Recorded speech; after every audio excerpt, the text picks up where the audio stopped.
কিছু বলে দেন তার গায়ে আগুন লেগে যাবে। তার বেঁচে থাকা না থাকা সমান, দাড়ি ফেলে দেওয়া রাখার মতো, পর্দা করা না করা তার বেঁচে থাকা মরে যাওয়ার সমান। কিন্তু যারা এই বিধান মানে না তাদের কাছে কিছুই না। ঠিক ইসলামের প্রত্যেকটা বিধান একজন মুসলিম যদি জানে হজের মাসের মর্যাদা কি, একজন মুসলিম যদি জানে কুরবানির দিনের মর্যাদা কি, একজন মুসলিম যদি জানে মক্কা নগরী যেখানে আল্লাহর ঘর রয়েছে, যেখানে রাসূলের জন্ম, সেই জায়গার মূল্য কি, তাহলে তাকে অবশ্যই এটা মাথায় রাখতে হবে। একজন মুসলমানের মর্যাদা, একজন মুসলিমের রক্ত, তার সম্মান ঠিক কাবা ঘর যেমন সম্মানিত, হজের মাস যেমন সম্মানিত, আজকের দিন যেমন সম্মানিত, একজন মুসলিমের রক্ত, তার ইজ্জত, তার সম্পদ ততটা সম্মানিত। কিন্তু মুসলিম যেহেতু মক্কার মর্যাদাই বোঝে না, কুরবানির দিনের মর্যাদা বোঝে না, তার জন্য মুসলিম বলে কোনো কিছু আর বাকি থাকে না। এটা এই জন্য বলেছি, আমাদের বিগত বছরগুলোতে আমরা দেখেছি চামড়াকে কেন্দ্র করে, গরুর চামড়াকে কেন্দ্র করে এই ঈদের দিন পর্যন্ত হতাহতের ঘটনা ঘটেছে, রক্ত ঝরেছে। কেউ তো নিজের সন্তান, কেউ বাবাকে পর্যন্ত জবাই করে দিয়েছে এই ঈদের দিনে, চাচা ভাতিজাকে জবাই করে দিয়েছে। এমনও বিগত দিনগুলোতে ঘটনা ঘটেছে, অথচ আমরা মুসলিম।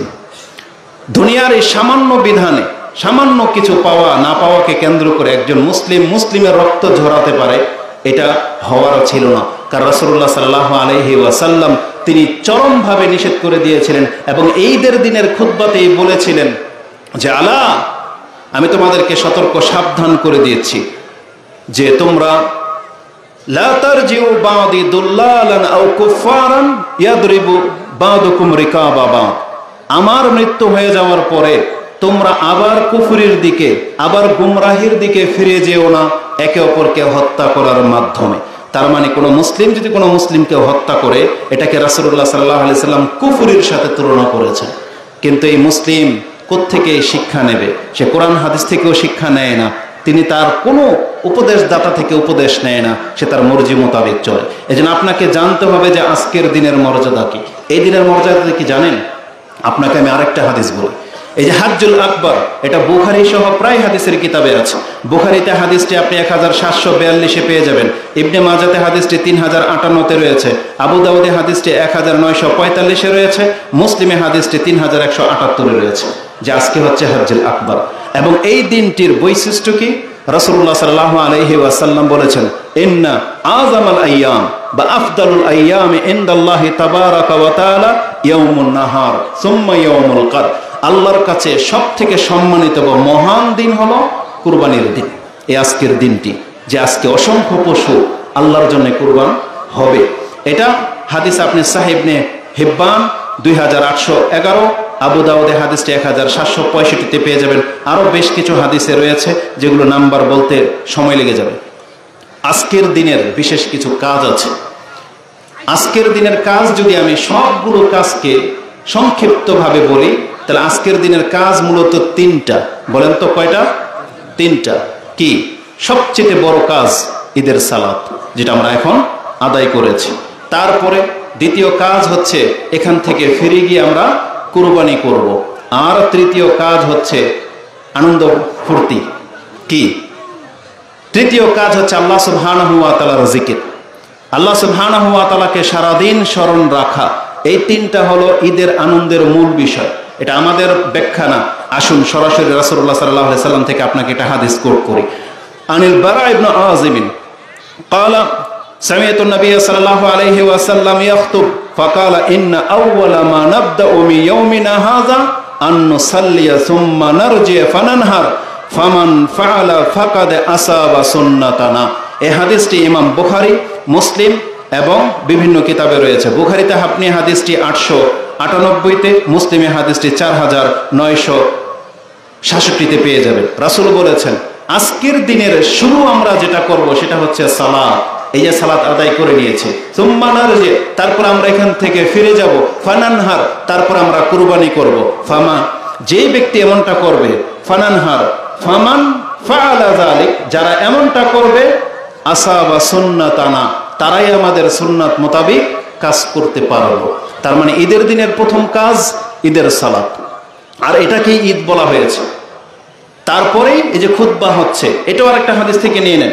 রাসূলুল্লাহ সাল্লাল্লাহু আলাইহি সাল্লাম বলেছেন যে আন জাবির আন জুনদুবিন ক্বালা সাল্লান নবী সাল্লাল্লাহু আলাইহি ওয়াসাল্লাম ইয়াউমুন নাহার, রাসূলুল্লাহ সাল্লাল্লাহু আলাইহি সাল্লাম কুরবানির দিনে প্রথম সালাত আদায় করলেন, সুম্মা খাতাবা তারপরে খুতবা দিলেন, সুম্মা যাবাহা তারপরে পশু জবাহা করলেন, যেটা আজকে করলাম। আমরা সালাত আদায় করেছি, এখন খুতবা চলছে এবং তারপরে গিয়ে আমরা কুরবানি করব।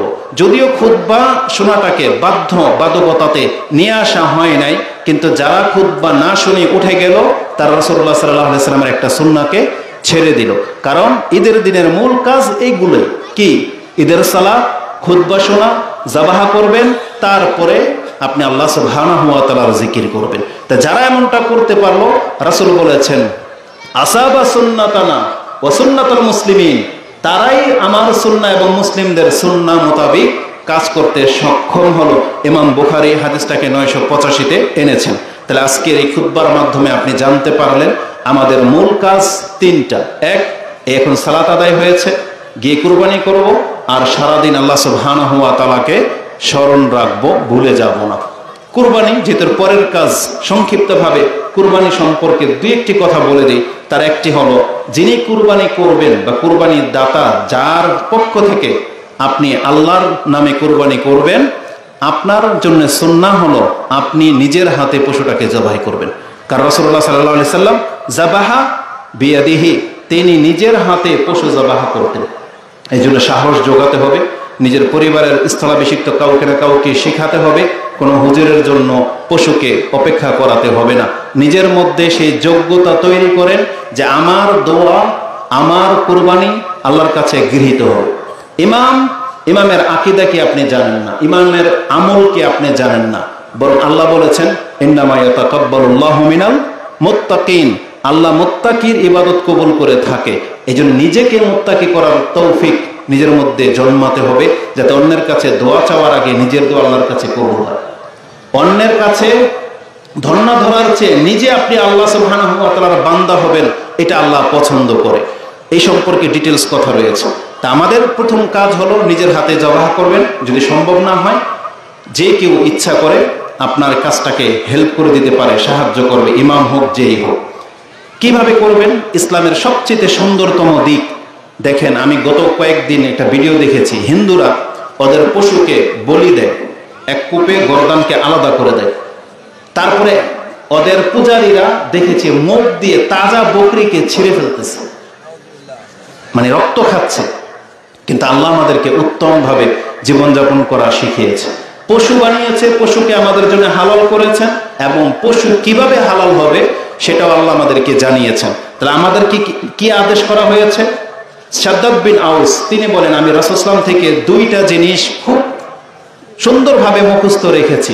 তার একটা হলো যে আন রাসূলুল্লাহ সাল্লাল্লাহু আলাইহি ওয়াসাল্লাম ক্বালা ইন্নাল্লাহা কাতাবাল ইহসানা আলা কুল্লি শাই, আল্লাহ সব কিছুর উপরে ইহসান করতে বলেছেন। মানে আপনার জীবনটাকে সবার সাথে ইহসানমূলক আচরণ করতে হবে, নিজের সাথে, নিজের পরিবারের সাথে, পাড়াপড়শির সাথে, রাষ্ট্রের সাথে, সবকিছুর সাথে ইহসান করতে বলা হয়েছে। এমনকি পশুর সাথে পর্যন্ত ইহসান করতে বলা হয়েছে, শত্রুর সাথে পর্যন্ত ইহসান করতে বলা হয়েছে।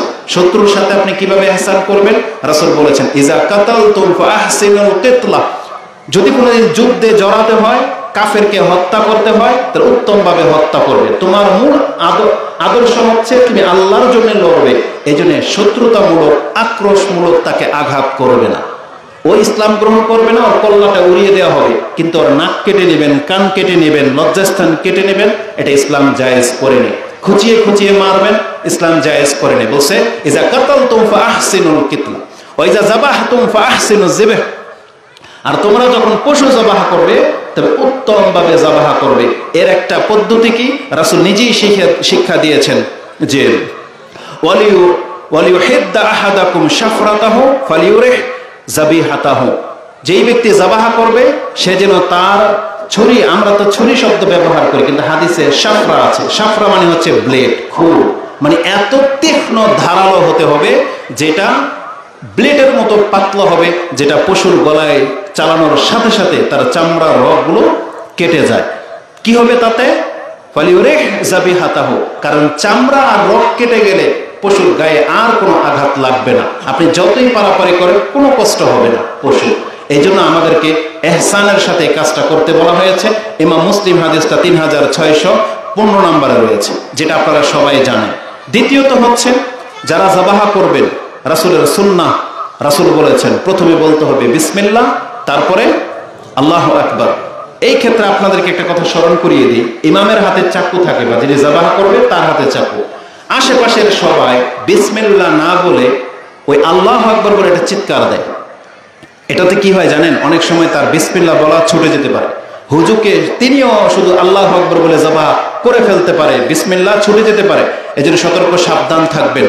তার বিসমিল্লাহ বলা পর্যন্ত অপেক্ষা করেন। তিনি যখন আল্লাহু আকবার বলবেন তখন আপনার জোশ, তখন আপনি আল্লাহু আকবার বলবেন। কিন্তু ইমামের আগে আপনি আল্লাহু আকবার বলে চিৎকার দিয়েন না, তাকে বিসমিল্লাহ বলার সুযোগটুকু দেন।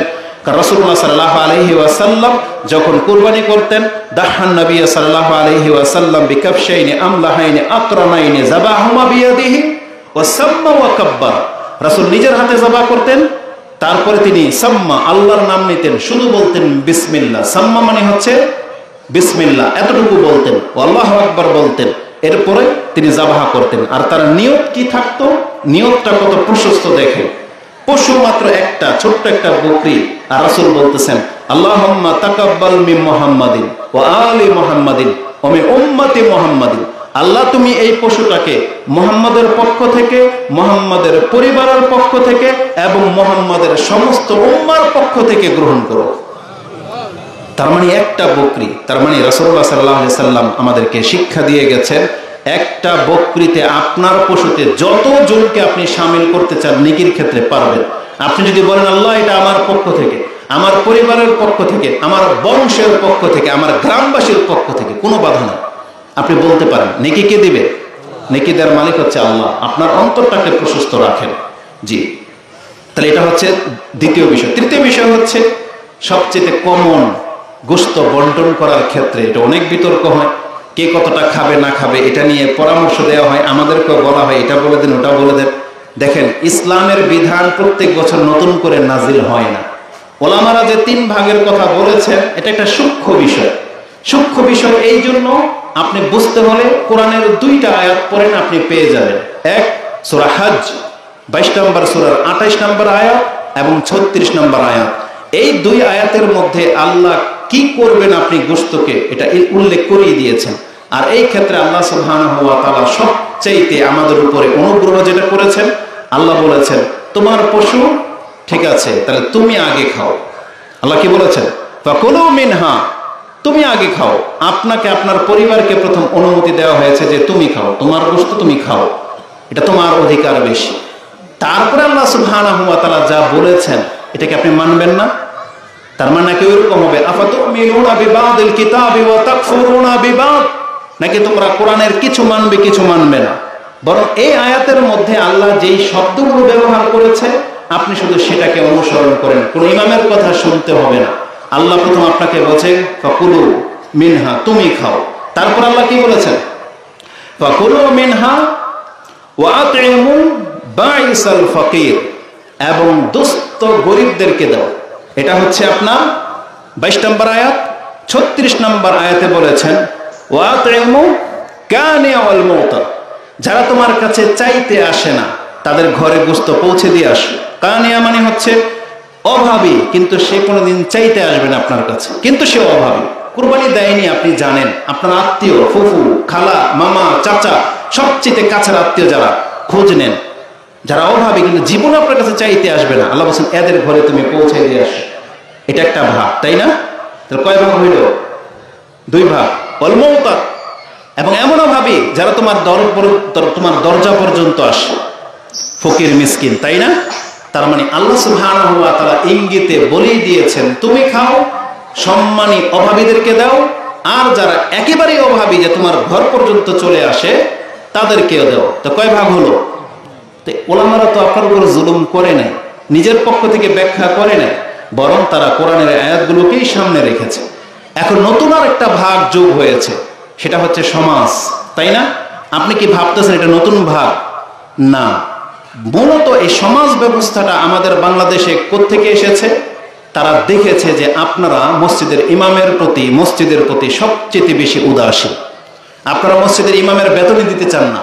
তখন তারা একটা টেকনিক করেছে যে এই যে কানি অল মৌতার, মৌতার যে ভাগটা, যারা তাদের ঘর থেকে গোস্ত চাইতে আসে এরা এক টুকরা দেয়, ঠিক মতো দেয় না।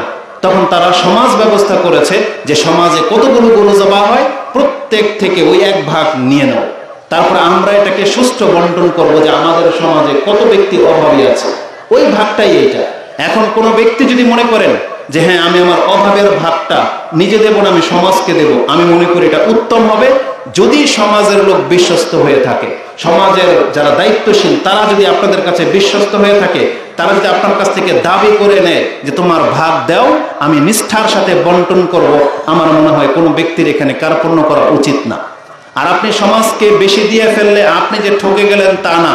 একজন ব্যক্তি, ধরেন আপনি আমাকে গরুর টাকা দিলেন যে আমার নামে, আমার জন্য পক্ষ হয়ে কুরবানি করে দেন, আমি টাকা খেয়ে ফেললাম, আপনার কি ক্ষতি বলেন? আপনার কোনো ক্ষতি? কার ক্ষতি? যে আত্মসাৎ করবে তার ক্ষতি। তা আল্লাহ যেহেতু আপনাকে বলেছেন তুমি অভাবীর ভাগটাকে আলাদা করে দাও, সমাজ সেই দায়িত্ব নিতে চাচ্ছে যে আমাদেরকে দাও, আমরা গরিবদের দরবার পর্যন্ত পৌঁছে দেব, তাহলে আপনার বিশ্বাস করতে কোনো আপত্তি আছে? তাহলে সেখানে আবার কেন মনে করেন যে সমাজে দিতে হবে এক ভাগ না 10 কেজি দাও, এমনটা কেন করেন? কেন করেন? তবে আপনার ছাড় রয়েছে, আল্লাহ আপনাকে কোনো কিছু ফরজ করে দেয়নি। আপনি যদি মনে করেন যে আপনার সমাজে আপনি মাংস পাঠাবেন, আবার নিজের পক্ষ থেকেও গরিবদের যারা আপনার ঘরে আসে তাদেরকে দিবেন, অনেক সময় এমন হয় আপনি যে এক ভাগ সমাজকে দিয়ে দিয়েছেন, গরিব যদি আপনার দরবারে এসে গোস্ত চায়, যদি না পায় তখন বলবে এরা নিজের গরু কুরবানি করে নিজেরাই খেয়ে ফেলেছে, বদনাম ছড়াবে, এমনটা হতে পারে। এই জন্য এদেরকেও কিছু দেন, কিন্তু সমাজে যেই ভাগটা দেবেন এটা যেন পরিপূর্ণ হয় এবং খোঁজ নেবেন যে এটা প্রপারলি যাদের জন্য নেওয়া হচ্ছে তারা পাচ্ছে কিনা।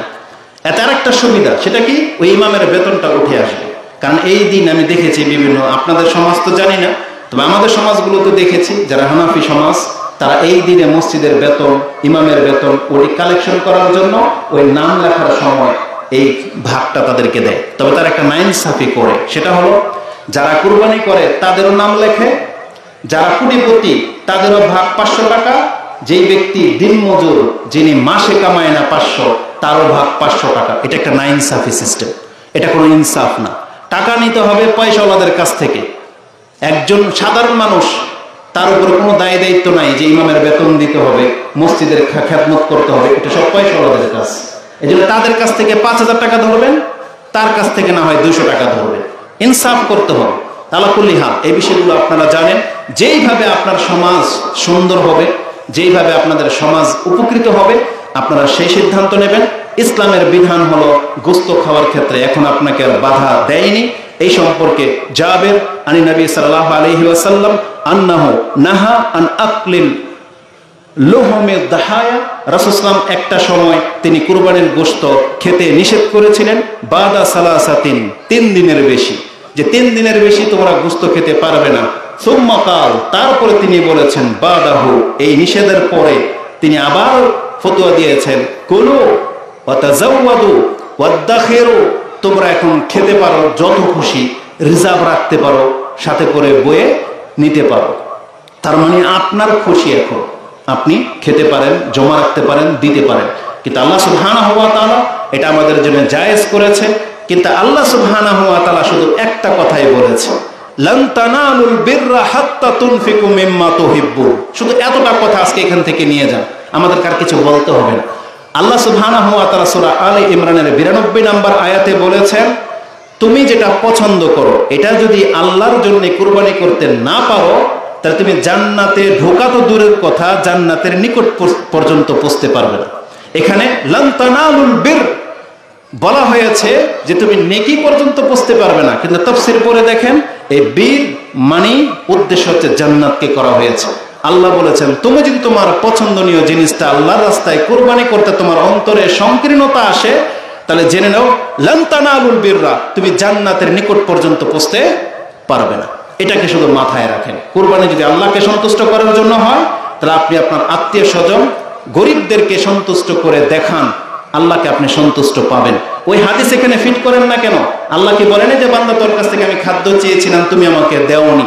তখন আপনি তো এটাই বলবেন, আল্লাহ তুমি তো রাজা ধীরাজ, আল্লাহ তুমি তো মালিক, আমি কিভাবে তোমাকে খাবার দেব?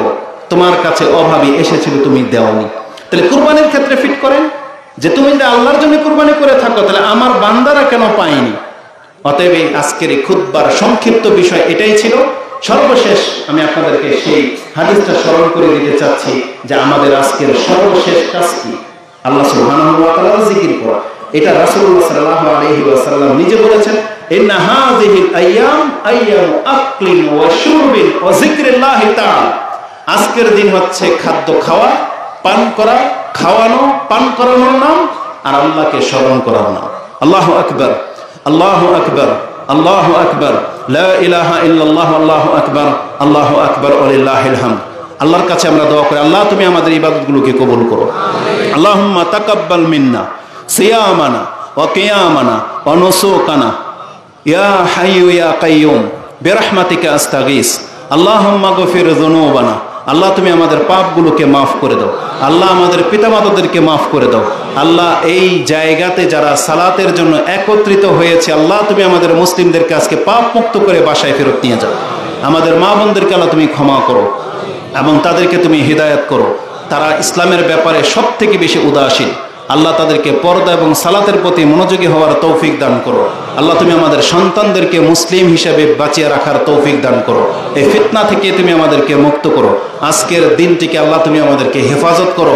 অনেক ক্ষয়ক্ষতি, অনেক অঘটন ঘটে যায়, আল্লাহ তুমি আমাদেরকে নিরাপত্তা দান করো। যেভাবে আল্লাহ এযাবৎ তুমি আমাদেরকে নিরাপত্তা দিয়েছ, আল্লাহ কিয়ামত পর্যন্ত তুমি বাংলার জমিনকে, মুসলিমদেরকে আল্লাহ নিরাপত্তা